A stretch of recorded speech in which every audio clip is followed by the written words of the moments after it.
প্রতি মুহূর্তে আমরা চ্যানেল 24 নাও এর পর্দায় এক্সক্লুসিভ চিত্র তুলে ধরছি। এবার দীঘায় রাতভর বৃষ্টি এবং দমকা হাওয়ায় বইলেও রেমালের প্রভাব সেভাবে কিন্তু পড়েনি। স্বস্তিতে দীঘা সহ সমুদ্র উপকূলবর্তী এলাকার কিন্তু মানুষ রয়েছে, তবে প্রশাসন সর্বত্রভাবে সক্রিয় রয়েছে রেমালের মোকাবেলায়।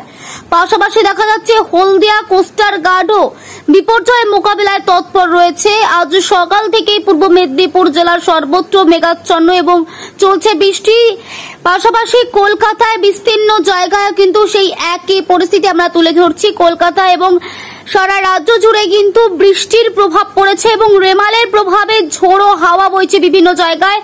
সমুদ্র তীরবর্তী এলাকায় বেশ কিছু মানুষজনকে নিরাপদ আশ্রয় কিন্তু রেখেছে প্রশাসন। এছাড়াও হলদিয়ার চাউলখোলা গ্রামে ঘূর্ণিঝড় রেমানের দাপটে বড় বড় গাছ কিন্তু রাস্তায় ভেঙে পড়েছে। এর পাশাপাশি কলকাতায় সেই একই চিত্র কিন্তু আমরা দেখাচ্ছি।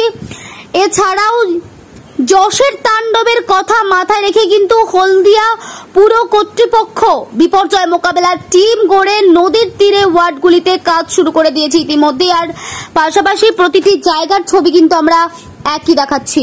দেখতে থাকুন চ্যানেল 24 নাও, সত্য কথা সবার আগে।